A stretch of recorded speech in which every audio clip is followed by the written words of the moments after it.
BPL এর ঢাকা পর্বের পর সিলেট পর্বেও দেখা গেছে রানের বন্যা। চট্টগ্রাম পর্ব শুরুর আগে বিপিএল ইতিহাসে এবারই প্রথম ওভার প্রতি গড়ে রান উঠেছে 9.02।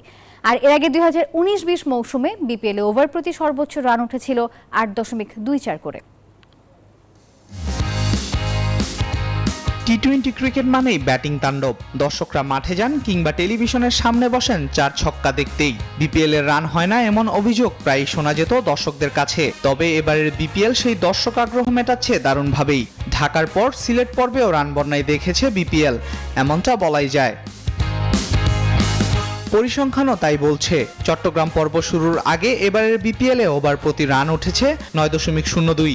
এর আগে বিপিএল এর ইতিহাসে একবারই ওভার প্রতি 8-এর বেশি রান দেখেছিল, সেটিও 2019-20 মৌসুমে। ওই মৌসুমে ওভার প্রতি রান উঠেছিল 8.24। এবার অবশ্য বেশি রান হওয়ার পেছনে ব্যাটিং বান্ধব উইকেটকেই দেখা হচ্ছে। এছাড়া আরেকটি বড় কারণ বাউন্ডারির দৈর্ঘ্য কমিয়ে ফেলা। যদিও বাউন্ডারির দৈর্ঘ্য বাড়ানোর বিষয়ে বিপিএল চলাকালেই বিসিবিকে অনুরোধ করেছিলেন তামিম ইকবাল। উইকেট, বাউন্ডারি আর বাজে বোলিং মিলিয়েই এবারের বিপিএল এ রান বন্যা দেখছে দর্শকরা। আর রানের সেই উৎসবটা সিলেটে দুর্বার রাজশাহীর বিপক্ষে সবচেয়ে বেশি করেছেন ঢাকা ক্যাপিটালসের ব্যাটসম্যানরা। দুই ওপেনার লিটন দাস ও তানজিদ হাসানের সেঞ্চুরিতে 254 করে ঢাকা। আর তাতেই বিপিএল এর ইতিহাসে দলীয় সর্বোচ্চ রানের ইনিংসও দেখেন দর্শকরা। ঢাকা ও সিলেটে হওয়া রান উৎসব চট্টগ্রামেও চলার কথা। জহুর আহমেদ চৌধুরী স্টেডিয়াম তো আগে থেকে ব্যাটিং স্বর্গ। বাংলাদেশের ভেন্যুগুলোর মধ্যে সবচেয়ে বেশি রান ওঠে ওই মাঠেই।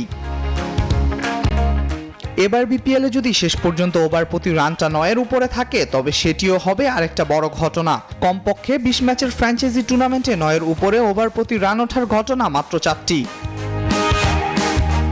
আইপিএল এর সর্বশেষ মৌসুমে ওভার প্রতি রান উঠেছে 9.56। ফ্র্যাঞ্চাইজি টুর্নামেন্টে ওভার প্রতি রানের রেকর্ড এটি। এরপরই আছে 2023 সালের পিএসএল। 34 ম্যাচের সেই টুর্নামেন্টে ওভার প্রতি রান উঠেছিল 9.20। আল মাহমুদ ফাহিম, নিউজ 24।